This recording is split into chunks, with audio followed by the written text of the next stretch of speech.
Hello everybody, this is Michael here with Max, and today we're going to be doing the first developer diary for the Nemesis Effect, which is our Unreal Engine 4 game that we're working on here at Sunshot Games. It's about 3 months into development with about a year's worth of development to go.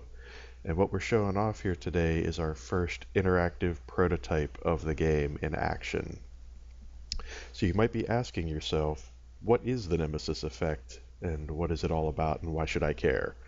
Well, basically the premise of the game is that you play as a group of people who've been sent in a hastily constructed spaceship to investigate an anomaly which has appeared in the inner solar system and is threatening all life on Earth.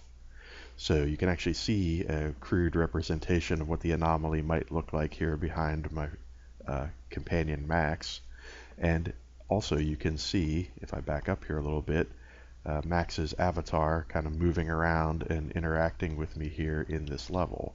So a big part of what we're showing off in this prototype stage of development is this multiplayer interactivity, because obviously if we are building a game that is primarily about playing cooperatively with other people, you really want to make sure that you nail that multiplayer functionality right from the ground up.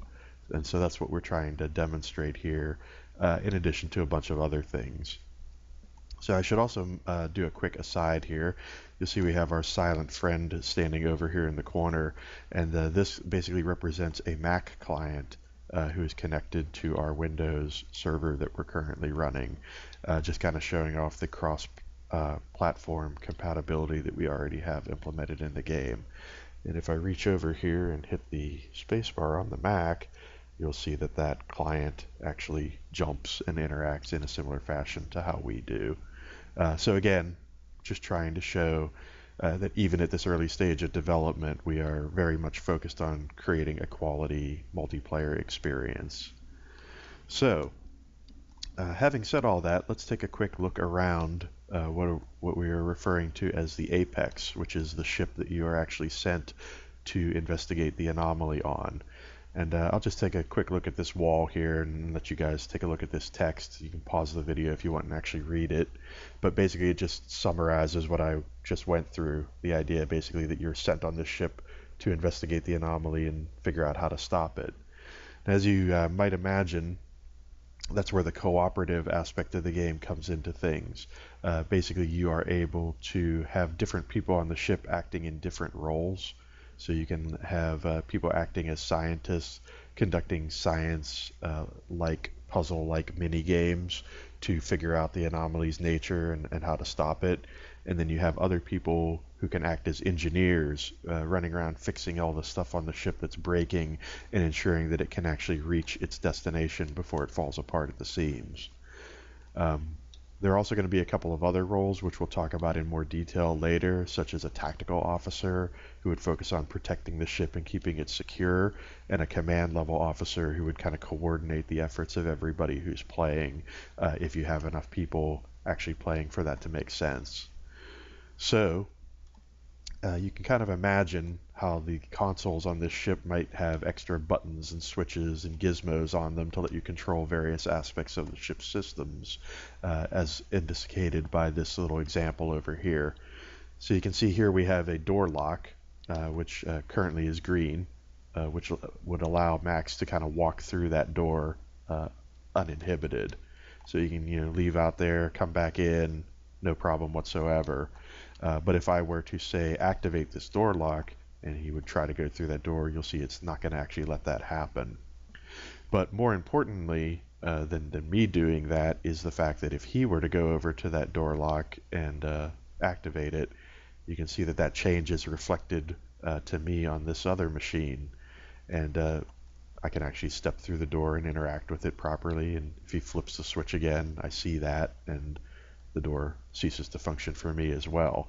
And that basically represents a concept that's often referred to as network replication. Basically the idea that when something happens on one machine or one person's computer in the game, that change is reflected accurately to all of the other machines playing in the game. And that's a very important, very fundamental concept when creating a network game, and it's something you really need to make sure that you nail from the very beginning of development, because if you don't have that in good shape and then you try to layer other aspects of gameplay on top of it, you run into all sorts of problems later on in the development process. So we wanted to make sure we took the time to really get that aspect of things functioning absolutely flawlessly so that we would be able to then enhance the game from that point. So, having said all that, let's take a little tour through the rest of the ship and show off some of these other areas. So this first room here is what we're calling the medical bay, the idea being that if you were to be severely injured or perhaps knocked unconscious or otherwise incapacitated, you could be brought here for healing. And you probably noticed that my character here has not quite full health. And so I can actually, for example, step into this healing mist, which will then take me up to full health and make me even more mysterious. That was a bad pun. We'll let that one slide. So let's move on to another area of the ship. We'll ignore this swanky, shiny ladder for the time being and kind of stick to this first deck. And I'll kind of show you this next area, which is the gravity couch bay. And again, I'll kind of look at the wall here so you can read this text if you want. But basically the idea is that to get to the anomaly as quickly as possible, the ship is designed to make a slingshot maneuver around the sun to basically get it as much velocity as possible to close the distance to the anomaly before it reaches Earth and threatens to destroy everything. And so these gravity couches were designed to basically absorb the radiation and the severe gravitational forces of the sun, so to protect the crew basically as they made their journey to the anomaly. So these actually serve a few different purposes. They basically act as spawn points for when you first come into the game. They can also potentially be respawn points, such that, you know, perhaps if you had a character that dies at some point during the mission and you wanted to come in as a new character, you might spawn out of one of these gravity couches to make that make sense from a logical standpoint. Also, the gravity couches might act as protection in certain parts of the game.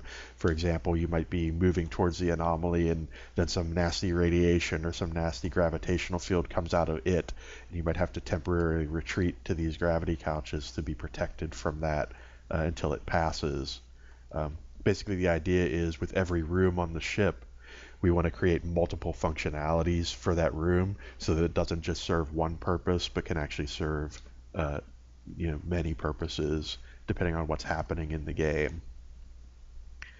So having said that, let's move on to our next room, which is this kind of dark and scary hallway. We'll go ahead and investigate this a bit. This will lead us down into sort of the bowels of the ship, into what we call the nanite pool.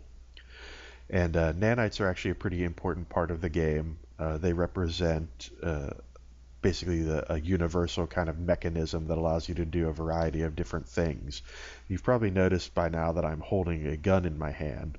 We're referring to this as the nanite gun. And the idea behind it is that it acts both as a weapon and a tool.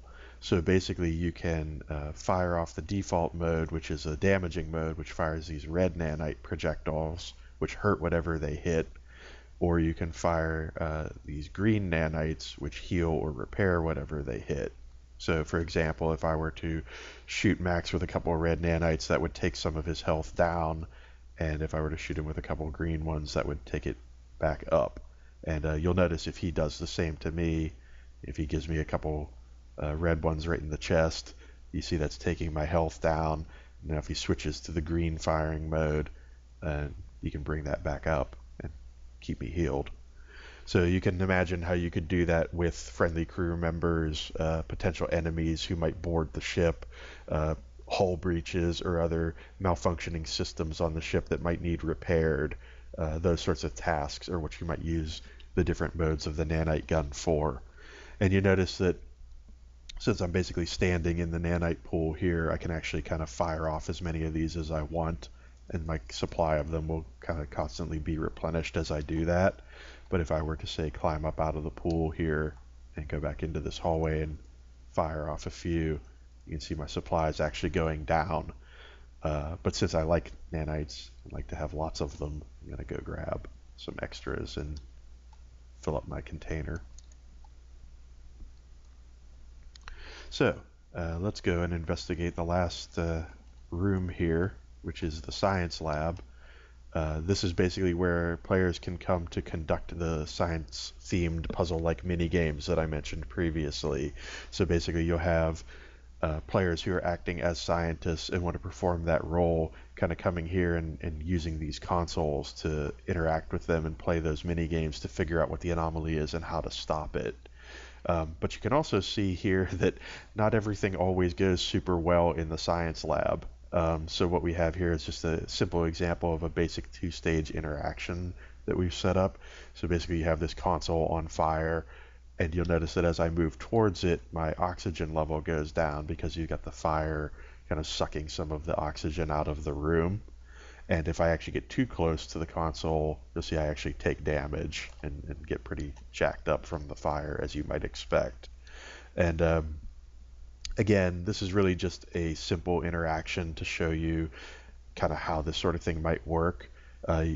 Max actually, if he has some green nanites, can use those to kind of heal me up a little bit and kind of get me back in fighting shape after my duel with the fire. So yeah, basically that just gives to show, again, just some of the simple interactions that we already have in place in the prototype, and then you can imagine how we will build those out in the final game to basically allow you to do much more complicated things. So let's go ahead and move on into the engineering section here. This is basically just a big open area that we've set aside to contain all of the major systems of the ship. So basically any core functionality of what the ship can do, from propulsion to shields to weapons to navigation. All of those things will be represented by gizmos and buttons and switches and little devices, sort of strewn throughout this area. And the idea will be that this will be where engineers would basically hang out and try to repair and tweak and fix things that are breaking on the ship as that happens. Basically just trying to give the player at this stage in the prototype a general idea of what this area will look like. We'll probably be expanding that second level out in the final game to kind of make a catwalk that runs around the perimeter of the room. And then you'll see here we actually have this lift implemented that would take you up here, so you can imagine this is how you would get up to the second level to actually do repairs on any systems that might be located here. And this sphere that's emanating particles, just giving you an idea of what something that's in the engineering section might look like. Obviously, again, the look and feel of things will change pretty drastically as we move further into development, which is really trying to get a sense of the general size of things and the flow of the level and that sort of thing, and kind of work up from there. So let's go ahead and travel out of engineering. This will actually be a sealed off section in the final design. We'll have some doors here kind of separating this from engineering. But what we have here is the primary O2 exchanger. And the idea behind this is kind of like your fallback spot, right? If things start going wrong on the ship, a bunch of stuff starts malfunctioning, maybe you lose oxygen in some certain areas of the ship, and you need kind of like a rallying point to come back to and fall back to and plan your strategy for kind of getting the ship back into shape and restoring functionality to it. This is kind of where you would all come and figure out what you're going to do. It's the last place on the ship that would have oxygen if there are major hull breaches and that sort of thing. And we'll have things like pressure suits in here that you'll be able to put on so that you'll be able to go and get to the parts of the ship that don't have oxygen and make whatever repairs that you need to make. Basically things of that nature will be covered here. And again, as the text says, if you were to lose control of the bridge for whatever reason or lose control of the engineering section, this would kind of be like the last place on the ship that command functions could be accessed from. So it's basically, again, like your fallback, back to the wall kind of area. Now, in contrast to that, in this next room, we have the Zen room. And the idea behind this is it's kind of meant to create a more relaxed kind of soothing atmosphere for the player, basically because the nature of the mission you're on is so serious and so intense. There are certain psychological effects that might occur to the player, and we want to kind of deck this room out with some nice plant life and some other like kind of soothing attributes to it that would basically allow your character to come here and kind of regain their composure. Where that's going to be particularly important is in the single player experience for the game, which is going to have more of a survival horror kind of aspect to it. The idea being that if you were supposed to be on this mission with a bunch of other people and for whatever reason some terrible thing happened at the beginning of the mission and you were the only person left to complete your task, how would you do that as an individual? And so we'll be doing a lot of things with lighting scenarios, sound scenarios, basically throwing different things at the player in the single player experience that makes sense versus the kind of things that you would experience in multiplayer. Basically giving the player the ability to play the game in single player and have a slightly different experience than what they would have in co-op. But as you can see here, we've done like a sort of simulated sky effect where like you're getting some of the blue skies of Earth, even though you're stuck on this spaceship. Just basically trying to create like a calming, soothing kind of atmosphere. But of course, because each of these rooms is supposed to serve multiple functions, you notice that we have a bunch of doors and ladders and ways to get to different parts of the ship from here. And we also have this smaller kind of nanite pool, which acts as a secondary oxygen exchanger as well, which basically means that if I were to fire off some nanites in this room, I could then jump up in here into the nanite pool and replenish that supply. So that's, again, how the multi-function aspect of these rooms kind of comes into play. Each room on the ship doesn't do just one thing. It's designed to serve multiple purposes. And let's go ahead and head on out of here, and we'll take a look at our last section that we're going to show. So basically these are going to be the crew quarters, and the idea here is this section will actually be divided into a couple of different sub areas that basically give the players a opportunity to do different things when they're not actively manning a station. Basically there'll be terminals in here that allow them to access various ship systems, maybe access messages from home, other communications they might be receiving from mission control or other outside sources, family, and that sort of thing. And basically just giving the players kind of a neutral area that's not really designated for a specific purpose, but kind of gives the player an opportunity to have another neutral area in the ship to work with and do different things. Again, as it says on the wall here, this will probably be divided up into at least 2 or 3 little smaller sections that'll allow for some privacy and allow for the player to have some kind of specific interactions that'll only occur in this area of the ship. And so basically that kind of takes us back around to the beginning of things, so kind of back to the bridge. So you might think this is a very small environment that you're seeing, and in a certain sense you're right. We very purposely designed the ship to be sort of small and intimate and something that the player could become very familiar with.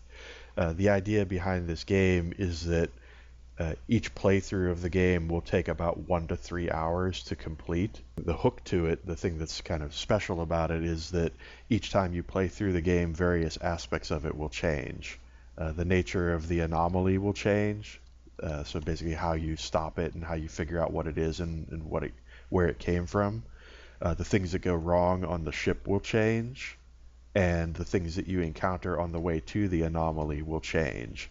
And so basically, in that 1 to 3 hour gameplay experience, you'll be encountering a lot of new content in each playthrough. And so being able to become very familiar with the ship and its layout and where everything is will actually work to your advantage in certain situations and potentially work against you in others. So we'll basically be designing various things that happen in the game so that knowing the ship very well will allow you to more easily complete certain objectives that occur or more easily deal with certain obstacles that are thrown in your path. But also it will force you to look at solving problems in different ways. In other words, if you have a particular part of the ship that's kind of your go-to area that you normally use to solve certain problems, you might be forced to use a different part of the ship or a different area because that part may be inaccessible for whatever reason. So basically the idea is we want people to almost treat the ship itself as like another character in the game and become so familiar with it that they use that familiarity to their advantage whenever possible. So that's pretty much going to wrap things up for this episode. We're going to be doing these throughout development. Basically, the goal is to have at least one of these videos for each major stage of development. So this one obviously is the one for the prototype. We're going to be moving into the alpha stage of development pretty much immediately after this goes live. We'll probably do at least one during alpha stage as we're implementing various features of the game, maybe even two of these, because our alpha is going to last for about 4 to 6 months is kind of what we're targeting. And then once we get through alpha and we're kind of feature complete and we get into the polishing stage of things, we'll definitely do another while we're in beta. And so this basically just gives you an opportunity to kind of see the game as we develop it and kind of as progress is being made and get a sense for whether or not this is something you're actually going to be interested in. It also gives you an opportunity to participate in the development process a little bit, right? To give us feedback, kind of let us know, what you like and don't like about what we're showing at a point in development where we actually can maybe take that feedback into consideration and ideally make the game better. So having said all of that, that is the Nemesis Effect as it stands today, and hopefully you guys have enjoyed this or at least found it mildly interesting, and feel free to leave comments here in the thread and let us know what you think and what you'd like to see in future videos. So, until next time, the Nemesis Effect.